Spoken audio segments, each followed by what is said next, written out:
Quem vocês acham que sofre?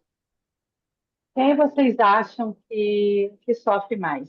Quem fica ou quem vai? Não precisam responder agora. Eu queria só que vocês pensassem, né, nessa pergunta que a gente vai trazer ela daqui a pouquinho.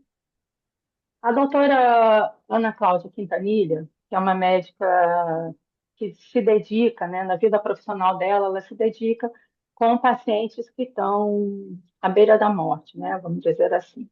Ela é uma referência hoje no Brasil sobre cuidados paliativos e ela é autora de vários livros, mas tem um livro recente dela que é muito interessante e muito bonito até. O título do livro é A Morte é um Dia que Vale a Pena Viver.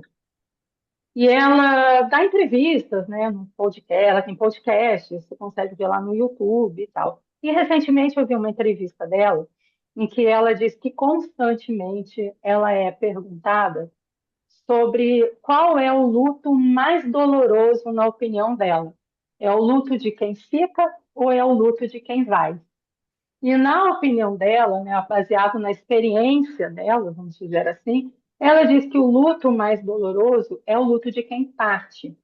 Isto porque, na visão dela, o luto de quem fica, as pessoas são acolhidas, a vida continua, fica a saudade, fica o amor, é claro, mas as pessoas aos pouquinhos elas vão se acostumando, né, vivendo sem aquela pessoa que partiu.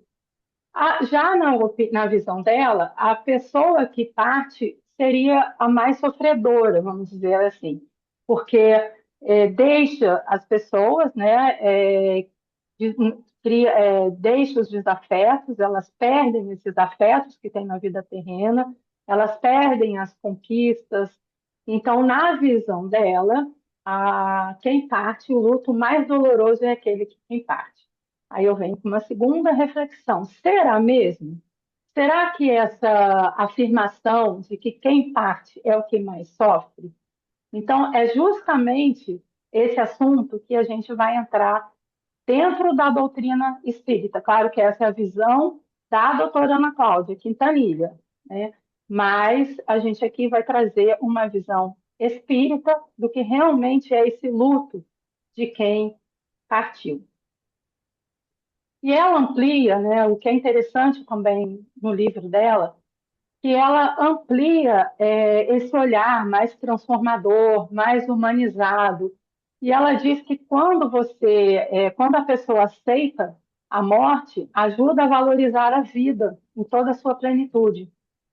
E ela, nesse programa, né, ela reforça, e no livro também ela fala sobre a importância de viver o luto de ver o luto como uma experiência que nos conecta às nossas vulnerabilidades, mas também um ressignificado no seguir adiante. E ela continua, né, nessa entrevista, ela traz uma reflexão de como a gente deve lidar com essa perda e que mesmo diante, né, para ela fala isso, mesmo diante da finitude, é encontrar um sentido mais profundo para a vida. E eu já complemento na visão espírita de como, mesmo diante da nossa infinitude, é encontrarmos o sentido mais profundo da nossa vida, seja encarnados, seja desencarnados. E com relação a essa pergunta que ao longo daqui do nosso estudo de hoje a gente vai tratar, com relação a quem sofre mais, eu vou trazer uma historinha para vocês aqui, que é uma historinha recente, é uma historinha que aconteceu numa reunião mediúnica, e era sobre um rapaz que ele foi trazido ao SEAS, né, para ele receber o atendimento, o acolhimento. E ele, então, é um rapaz jovem, ele enxergava o corpo dele deitado na praia, era um dia escuro, era uma noite, ele olhava para o corpo dele todo cheio de areia ali na praia, e ele via aquele corpo, ele entendia que não tinha mais vida naquele corpo, mas ele, ao mesmo tempo, ele estava muito, mas muito revoltado, porque ao se dar conta de que ele não estava mais naquele corpo, Ele não conseguia entender, porque o que ele dizia era que ele era muito jovem, ele era um exímio nadador, ele conhecia o mar, ele respeitava o mar, então ele estava muito indignado porque o mar tinha feito com aquilo e porque Deus tinha feito aquilo com ele. Então ele dizia assim, mas isso é uma injustiça de Deus, né? Por que que Deus fez isso comigo? Eu tinha tantos planos, eu era jovem, eu tinha toda a vida pela frente. Então, assim, ele realmente ele estava muito atormentado e com muita, assim, uma raiva, né? Ele estava muito angustiado e sempre dizendo isso, por que que Deus fez isso comigo? E eu, então, trago aqui e pergunto para vocês, né? Assim, quantos de nós já não fizemos essa mesma pergunta diante, pessoas diante de um filho, de um irmão, de um amigo que partiu cedo demais, ou até mesmo diante de uma dor profunda, de uma doença profunda. Então, muitas vezes, quando nós somos acometidos pelo esse luto, pela essa dor, pela essa angústia, ou por até um diagnóstico de uma doença grave, muitas vezes a gente pensa, né, mas que injustiça, por que que Deus fez isso comigo? Gente, essa dor, essa revolta, ela é natural. Nós somos feitos de amor, de dor, de sentimento. Então, assim, ninguém vai dizer, como o esclarecedor falou para esse rapaz, né? Não é dizer assim, não sofra. Claro que ele está sofrendo, claro que a gente sofre perante uma dor, mas é trazer uma outra observação, um outro ponto de vista. E isso, o Espiritismo, ele nos ajuda bastante. E ele nos convida, inclusive, a fazer algo muito específico com essa dor, que é mudar o ponto de vista, é mudar a observação. É fácil? Não, claro que não. Mas quando a gente se pega, né, quando a gente se se conecta na nossa doutrina, na nossa doutrina espírita, a gente vai entender o motivo dessa dor e não é deixar de sofrer, porque isso é difícil, né? Você não consegue deixar de sofrer, deixar de sentir dor, mas é uma outra forma da gente tentar ver como essa dor, o significado dessa dor, né?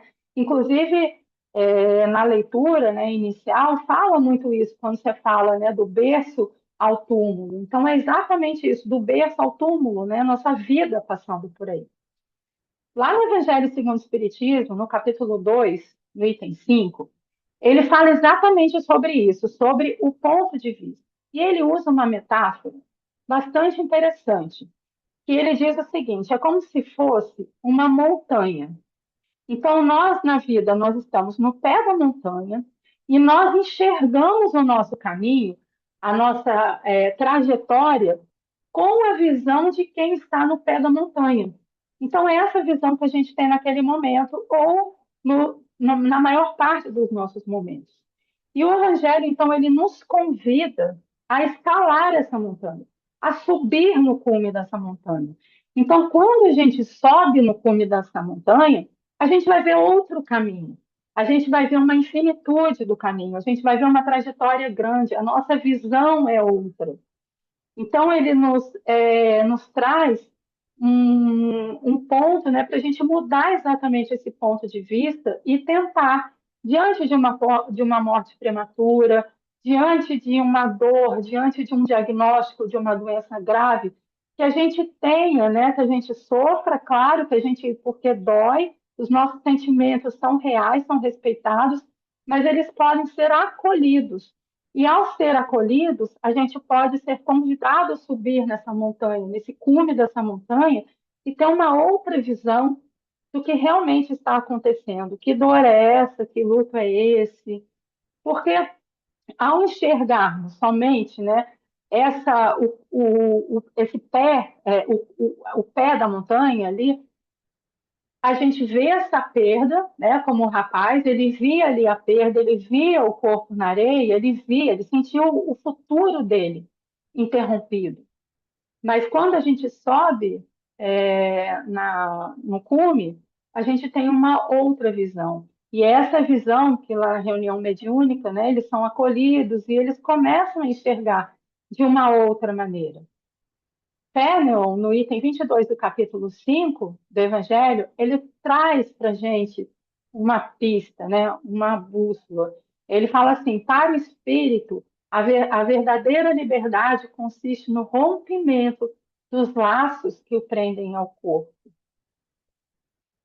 Então, se é assim, então, naquele momento, nós não podemos pensar como uma injustiça de Deus, um não merecimento da gente, uma falha, né, de Deus. Deus não falha, né? Deus não é injusto. Então, assim, aquilo que na verdade, porque a gente não tem, não somos ainda capazes de compreender por inteiro aquilo que está acontecendo, aquela situação, porque ela não é fácil, né? Ela é difícil.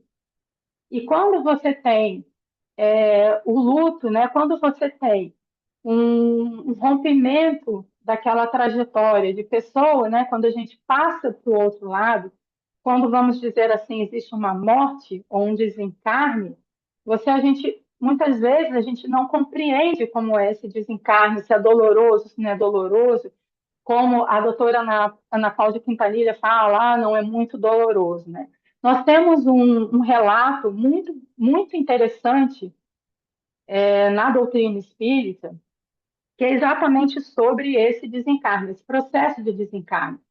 Nós temos alguns exemplos nas reuniões mediúnicas, mas nós temos um registrado dentro da Revista Espírita. Em 1862, um homem chamado Sanzon, que era membro da Sociedade Espírita de Paris, ele fez um pedido especial a Allan Kardec. Ele pediu que ele fosse evocado logo depois da sua morte, para que essa evocação e esse depoimento dele pudesse servir de estudo espiritual. Ele sabia que seu tempo estava chegando, porque ele tinha muitas dores, ele estava muito doente. Então, mas mesmo assim, ele pediu que o caso dele fosse relatado, servisse de estudo, né? Então, a gente está falando aí de 1862, né? 160 anos atrás. E aconteceu, isso tá registrado na Revista Espírita no ano 5 de maio de 1862. E o pedido dele foi atendido, e realmente, tão logo ele desencarnou, ele foi evocado, né, na sessão, e então ele trouxe o depoimento dele. E o que ele contou? Né? O que ele contou nesse depoimento?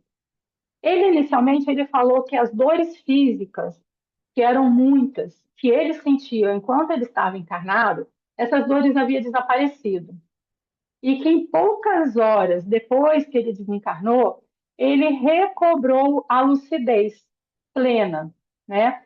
Então, assim, se a gente pensar nesse ponto, né, era um homem que ele sofria fisicamente, ele sofria bastante, e ele relata, então, que ao desencarnar, essas dores, elas cessaram. E ele deixou uma uma mensagem muito bonita, muito proposital para que a gente compreendesse, para que a gente servisse, para que servisse de estudos. Mas eu não vou deixar spoiler, eu vou deixar seguir sendo nos próximos capítulos, a gente vai voltar lá nessa mensagenzinha lá do final. Mas só para dar um pequeno spoiler, ele começa assim, que a morte não nos apavore, meus amigos. Ela é uma etapa para todos nós. Ela é uma etapa, ela não é um fim, não é um castigo, não é uma injustiça de Deus. Aí, olha só que interessante, né? Kardec, com a sua grande sabedoria, eu sou assim, fã de carteirinha de Kardec, com o método dele, né? Mas olha só o que Kardec traz para a gente. Lá na questão 266 do Livro dos Espíritos, ele pergunta assim, para os espíritos, né? Não parece natural escolher as provas menos dolorosas? E eu vou dizer mais. Se Kardec estivesse no dia de hoje, ele ia fazer essa mesma pergunta, perguntando aos espíritos: será que não poderia, assim, a gente escolher uma prova assim, de múltipla escolha, com consulta, com direito de usar IA, né? Então, assim, seria Mumu, né, gente? Fácil, fácil, fácil se a gente escolhesse as provas mais fáceis. Então, por que que a gente escolhe as provas mais difíceis se não seria, já que a gente está escolhendo, escolher as provas mais fáceis em vez das difíceis? Aí os espíritos, eles vêm e respondem. Para vós, sim, ou seja, faz sentido. Para o espírito, não, não, não, não, não, não. Quando se está liberto da matéria, a ilusão cessa e a forma de pensar é outra. Isso está lá no Livro dos Espíritos, na questão 266. E nós, né, presos às nossas ideias terrenas, como que nós vemos as nossas provas? A gente vê só o lado doloroso, não é verdade? Os espíritos falam que quando estamos livres da matéria, eles comparam com os prazeres ilusórios da Terra, com o crescimento que uma prova mais rude proporciona. Então, vocês imaginam assim, um doente que escolhe algumas vezes o remédio mais desagradável para que cure a doença mais depressa. Então, tem pessoas que não querem esses remédios mais, um remédio ruim, um tratamento ruim, um tratamento que eles acham que é mais doloroso, mas às vezes a cura vem mais rápido. Então, às vezes, a gente fica apegado nessa dor, apegado e só vê esse lado, né, doloroso. Isso muda, gente, tudo? Não, não muda. Muda um luto? Não, não muda. Muda essa perda, muda essa dor? Não, não muda, né? Não apaga a saudade, claro que não. Mas ela vem mudando o sentido. Então, essa reflexão que a gente precisa, assim, pensar, olhar para dentro, fazer uma autorreflexão. E mesmo na maior dor, a gente entender que mesmo diante de uma dor profunda, existe o quê? Existe um aprendizado para o espírito. E nós, tanto encarnados como desencarnados, a gente está ainda num processo de evolução, de aprendizado. Então, a gente precisa se ater as nossas provas como um aprendizado. O Paulo de Tarso é um rapaz, é um jovem palestrante, é um jovem espírita, tem bastante palestra no YouTube dele, e ele fala, no YouTube, no canal, enfim, nos canais espíritas, né? E ele fala exatamente sobre essas provas. E ele vem trazendo um ponto que também é importante. Ele diz que muitas vezes nós esquecemos das nossas provas, nós nos agarramos a essa dor, pensamos nessa injustiça e esquecemos que nós temos provas a cumprir, que nós escolhemos essas provas e nós precisamos cumprir essas provas. Aí ele vem até mais, que ele fala o seguinte: quando às vezes acontece isso, que a gente esquece das nossas provas, a gente precisa estar aberto às mensagens que a gente recebe do plano espiritual, aos nossos mentores, que eles estão ali e aí eles começam, sabe, a tentar colocar a gente no eixo e falar assim: opa, olha só aquela vozinha que vem. Olha, é uma prova, vamos lá, gente, é prova, né? Não esqueça, às vezes a gente está tão materializado que a gente não consegue, inclusive, nem escutar a nossa intuição, as nossas mensagens do plano espiritual. Então, ele fala que a gente acaba esquecendo das nossas provas justamente porque a gente fica apegado, né? Apegado à matéria, apegado a ela. Então, ele diz que a gente precisa ter uma autorreflexão e a gente precisa estar mais aberto, porque a intuição que os nossos mentores nos trazem, né? Francisco de Assis, ele compreendia a dor não como uma punição, mas ele dizia, né, ele pensava que era uma oportunidade da gente olhar para nós mesmos, né, como se a dificuldade, o sofrimento nos conhecesse, nos convidasse a conhecer melhor a nossa forma de viver, a nossa forma de agir, a nossa forma como lidar com as pessoas e com as situações. Então, ele diz que a dor, muitas vezes, é inevitável, ela faz parte da existência, mas o grau de sofrimento que a gente fica diante dessa dor depende de nós. Simão Pedro, que é um espírita também, no livro dele, Paz Além das Palavras, ele fala assim: a maior parte das nossas aflições está nas decisões que tomamos nessa própria existência. São indicadores das nossas limitações. E agora, né, falando muito de dor, falando desse luto, dessa perda, a gente precisa, nós vivemos em sociedade. O homem precisa viver em sociedade. Então, quando a gente fala de dor, e eu falei de dor aqui, como a gente enfrenta nossas provas e tal, agora a gente precisa de uma outra reflexão. E a dor do outro? Qual é a minha responsabilidade perante a dor do outro? O espírito bernardino, que é o espírito protetor, lá no Evangelho segundo o Espiritismo, ele nos deixa uma orientação bem interessante, que ele fala assim: quando vir um dos seus irmãos atingido, não diga, é a justiça de Deus. Deixe que siga o seu curso. Troque essas palavras e diga: deixe-me ver que meios o Pai misericordioso pôs ao meu alcance para suavizar o sofrimento do meu irmão. Se as minhas consolações morais, o meu amparo material ou os meus conselhos poderão ajudá-lo a vencer essa prova com mais energia, paciência e resignação.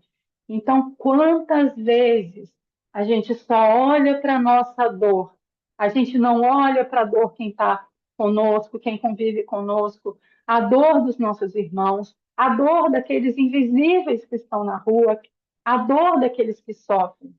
Então, qual é a nossa responsabilidade? Como nós vivemos em sociedade, a responsabilidade também é nossa, porque quando a gente divide uma dor, ela fica menos pesada para as pessoas, né? Quando você vê alguém na rua, por exemplo, levando uma sacola muito, muito, muito pesada, ela está ali sofrendo com aquele peso. Se você chegar perto dela e falar assim, vamos dividir esse peso, eu levo para você uma parte. Essa dor fica acalmada, né? Essa dor é mais fácil de enfrentar. Então, quantas vezes a gente olha para quem está no nosso lado e às vezes a gente nem escuta qual é a dor. Às vezes a gente compete de dor. É muito interessante, principalmente quando a gente chega lá, vai envelhecendo um pouquinho, né? O que que acontece? Parece que a gente disputa a dor. A gente chega para a pessoa e fala assim: oi, tudo bem? Aí a pessoa fala: ai, não, não está tudo bem, eu estou cheio de dor, minha coluna está arrebentada e eu não estou conseguindo dormir e tal. Aí, em vez da gente acolher aquela pessoa, em vez da gente, né, tentar ajudar, o que que a gente faz? Ah, mas o meu joelho dói muito mais. Ah, mas eu estou um mês sofrendo com esse joelho. Parece que a gente fica competindo com a dor do outro. E não é isso que a gente precisa. Não é isso que Jesus nos ensina, sabe? A gente precisa dividir essa dor. A gente precisa acolher, ser solidário e não competir, ficar competindo com dor, né? Então, reparem assim na inversão. Então, não é julgar, não é julgar se o sofrimento do outro, se ele mereceu ou se ele não mereceu. Não é isso. A nossa responsabilidade é o que eu tenho em mãos que eu posso aliviar essa dor do meu irmão, eu posso aliviar essa dor de quem está vivendo comigo, de quem está convivendo comigo ao meu redor, ou até mesmo os invisíveis. E até pedir a Deus, né, que nos ajude, que nos ampare, para que a gente tenha força, que tenha ideias, que tenham alguma ação que a gente possa ter para aliviar a dor do outro. E tem também, o Evangelho no capítulo 5, ele também traz uma questão que existe a dor das nossas provas, né? Mas existe uma dor que muitas vezes nós mesmos criamos. Elas não fazem parte da nossa trajetória, das nossas provas. São dores que a gente cria além, né? Então, assim, nós estamos vivendo uma época que a tristeza, a depressão ela aumenta demais. Existe até uma preocupação, né? A Organização Mundial da Saúde, ela, estatisticamente, ela coloca esse número que cerca de 5,8% da população do Brasil convive com a depressão. O Brasil é um dos países que mais consome antidepressivo do mundo, né? Então, nós estamos vivendo atraindo umas dores que são além das nossas provas, né? O filósofo Byung-Chul Han, ele é um filósofo contemporâneo, ele ficou muito conhecido com o livro dele, que é A Sociedade do Cansaço. Ele fala sobre isso, né? Ele fala que nós estamos cada vez mais tendo um excesso de positividade. Tipo, assim, você pode tudo, você pode tudo. Então, por exemplo, ele diz que esse excesso de positividade, ou seja, a pessoa fica doente e ela fala assim, ai, vou mentalizar todo dia que eu vou conseguir, eu vou sair dessa, eu vou conseguir, vou conseguir, vou conseguir, vou jogar canela, vou tudo. E é um excesso de positividade que acaba levando a pessoa a um esgotamento profundo disso. E você vê, né? O Byung-Chul Han, ele vem falando sobre isso na Sociedade de Cansaço do livro dele.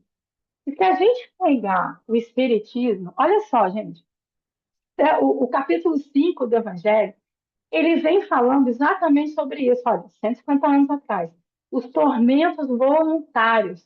E olha que interessante que ele fala na parte de tormentos voluntários. Ele fala assim: a pessoa vive incessantemente em busca da felicidade, que também incessantemente lhe foge, porque felicidade sem falha não se encontra na terra.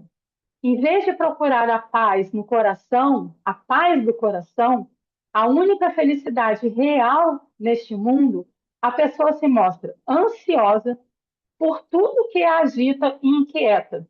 E coisa singular, como que intencionalmente ela cria tormentos para si que estão nas suas mãos evitar.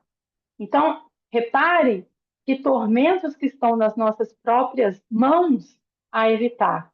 Não é prova que Deus nos dá, ou que nós planejamos. É o sofrimento extra que nós mesmos adicionamos por cima dela. E vejam bem, no nosso contexto de rede social, as pessoas, principalmente os jovens, que ficam o tempo todo ali, em que os ídolos deles são sempre felizes, aparecem doentes, mas estão felizes, eles compartilham a doença, aí eles vão falar do item por item, o que está acontecendo, passo a passo, e eles falam que legal. O outro que viaja, o outro que está na Grécia, o outro que está nas Ilhas Paradisíacas, e ele diz assim, mas meu Deus do céu, e eu? Né? Porque está todo mundo feliz nas redes sociais. Ninguém vê por trás da câmera, né? Então, aquilo tem causado, sim, nos jovens, uma grande é, tristeza, né? E isso contribui para quê? Para a depressão. Então, vocês imaginam que a gente está num momento em que a gente precisa realmente refletir sobre isso. Joana, no livro Plenitude, ela explica isso com muita clareza, né? Ela descreve as formas de resistência à realidade da vida que nos fazem sofrer com frequência. Ela fala assim: a mente e o corpo suscetíveis à dor pela posse ou pela perda das coisas externas sempre atravessarão largos períodos de sofrimento, transferindo-se de uma para outra forma de sofrimento, sem conseguir a libertação. E ela ainda continua, né? Ela diz: a maioria dos sofrimentos decorre da forma incorreta com que a vida é encarada. Então, muitas vezes, as nossas expectativas, as nossas crenças, as nossas atitudes são moldadas por conceitos distorcidos, né? Então, o que nos leva a encarar as dificuldades e os desafios de uma maneira muito negativa ou até exagerada. Principalmente quando a gente vê a nossa vida através da lente do medo, da raiva, do apego, principalmente do apego, que o apego no material é temporário, né? Então, nós acabamos intensificando os nossos próprios sofrimentos. Então, quando a gente olha para o outro nas redes sociais, que eles aparentemente aparecem todo mundo feliz, eu nunca vi ninguém triste, ganhando seguidor, né? Então, assim, isso causa nas pessoas uma indignação, tipo, nossa, eu trabalho pra caramba, eu ralo pra caramba e eu não consigo ter férias o tempo todo passeando pelas Ilhas Maldivas, né? Então, o que está acontecendo? Então, realmente, a gente precisa ter esse olhar, precisa entender essa sociedade do cansaço, essa sociedade que está se transformando e essa sociedade que o Evangelho já falava há 150 anos atrás, né? E tem uma outra dor que ele traz para a gente, né, que é o capítulo das aflições, né, vamos dizer assim, que é com relação à melancolia. Ele fala, traz para a gente, né, essa questão da melancolia. O que é a melancolia? Que dor é essa? Que sentimento é esse da melancolia? E o Emmanuel, ele, lá no Evangelho de Lucas e no Evangelho de Mateus, por Emmanuel, ele traz, né, ele diz, ele tem uma outra visão da melancolia. Quer dizer, na verdade, é a mesma visão que está no Evangelho, mas ele traz um outro ponto bastante interessante, que ele fala que a melancolia não é sempre um mal, né?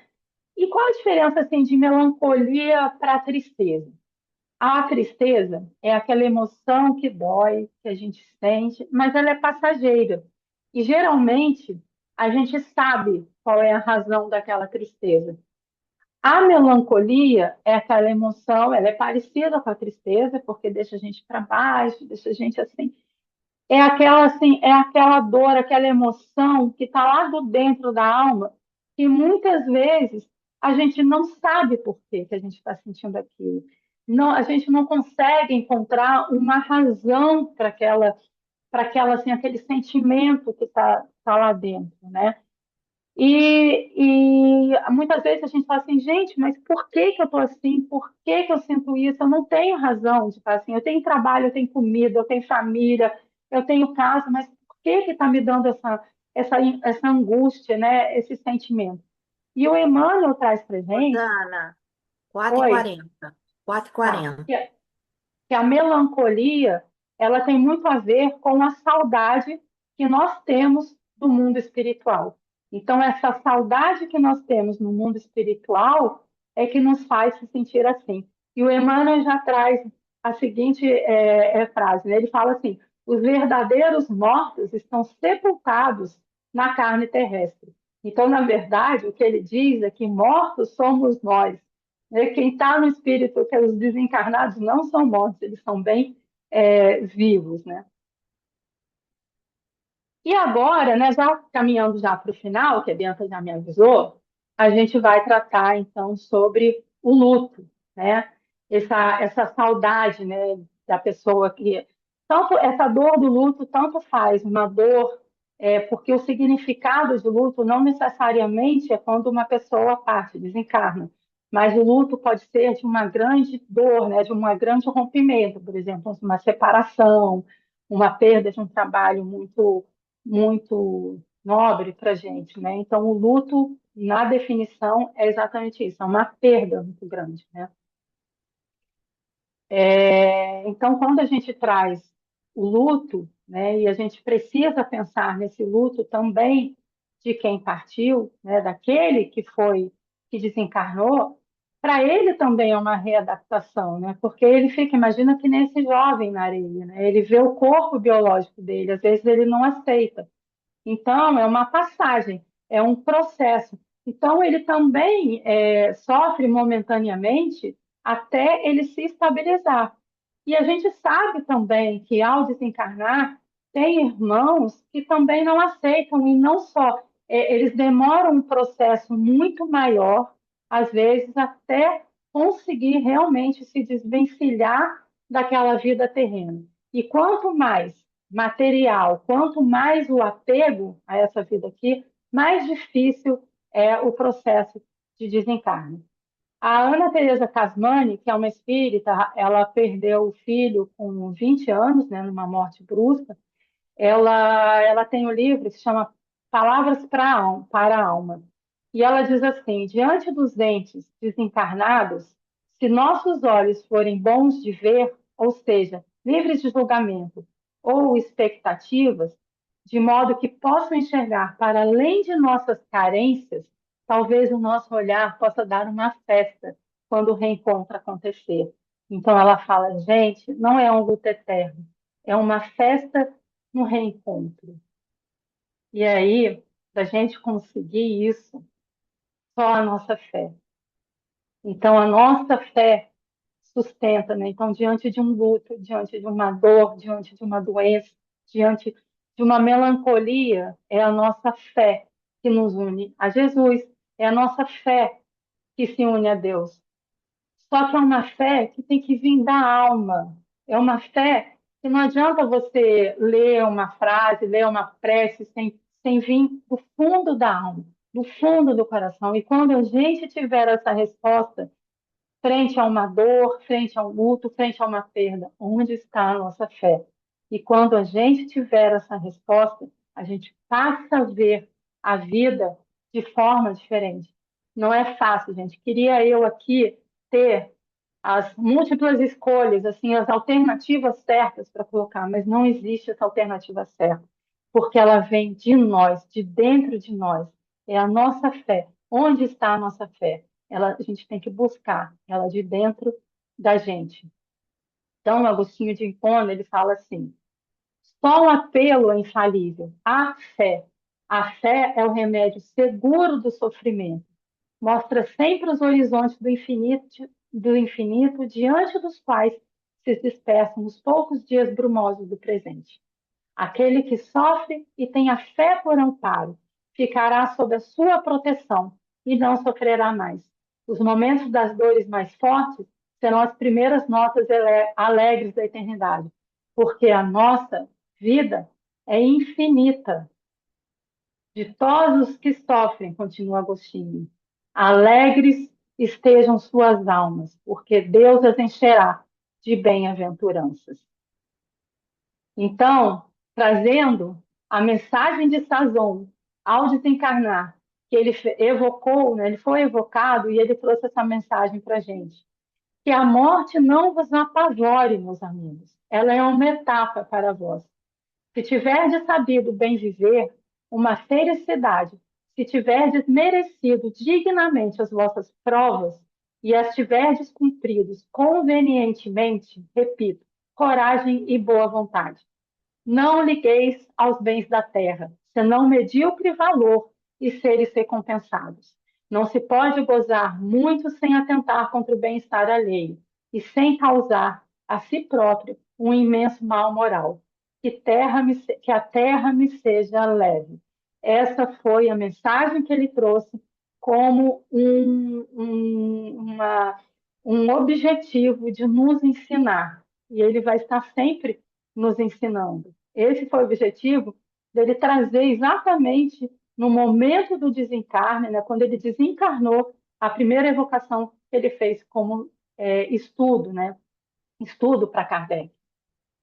Então, quando a gente fala assim, quando alguém morre, quando alguém que a gente morre, né, quando alguém desencarna, que amamos sempre, vai, quem sofre mais? Quem parte ou quem fica? E eu mudaria essa pergunta. A pergunta melhor, depois de tudo isso que a gente viu, é como viver e conviver bem, não importando de onde estivermos e de quando iremos partir. Então, gente, amem, amem agora, amem a vida, porque quando a partida chegar, e ela vai chegar, não tem jeito, mesmo que a medicina faça com que a gente viva aí mais muitos anos, a partida chega, e ela chega para todos. E a dor da saudade, ela é inevitável, mas a dor da consciência, essa é a única que está inteiramente em nossas mãos evitar. Então, amem a vida, né? Por isso, partilhe dos momentos com aquele que a gente ama. Exatamente como a música da Legião Urbana, que fala: é preciso amar as pessoas como se não houvesse amanhã, porque se pararmos para pensar direito, talvez realmente não haja. Então, aquele telefonema que não vem mais, aquela mensagem no Zap Zap que não vem mais, aquelas mensagens de bom dia, né? Nossas mães, né? Ficam assim: bom dia, filha, bom dia, filha, bom dia, filha, tá tudo bem, filha? E às vezes a gente, ai, meu Deus do céu, eu não posso atender agora, ai, meu Deus do céu, né? Gente, vai chegar um dia que talvez essas figurinhas não cheguem mais e vai dar uma saudade disso. Então, eu completaria essa música da Legião Urbana. Imagina, quem sou eu para completar uma música tão linda que é essa, Pais e Filhos? Mas eu me atrevo a colocar: é preciso nos amar como se o hoje fosse tudo o que temos. Então, que cada um de nós saia daqui carregado, não de uma resposta pronta para a dor, mas uma bússola, a certeza de que o aprendizado em cada perda, que a melancolia pode nos ensinar em vez de nos destruir, que o sofrimento do outro é um chamado ao amparo e não ao julgamento, que a vida e o amor, esses nunca terminam, e que a nossa fé raciocinada e viva seja o remédio para os dias brumosos. Um ótimo domingo a todos e que Jesus esteja sempre no nosso amparo. Obrigada, gente. Obrigada, Rosana. A palestra foi muito instrutiva, muito boa, muito obrigada. Obrigada a presença de todos. E então, para finalizar, vamos explorar a Rosana mais um pouquinho para ela fazer nossa prece final. Então, vamos fechar os nossos olhos, aqueles que quiserem, aqueles que puderem, vamos nos conectar ao nosso mestre maior, aos nossos mentores, aos nossos anjos da guarda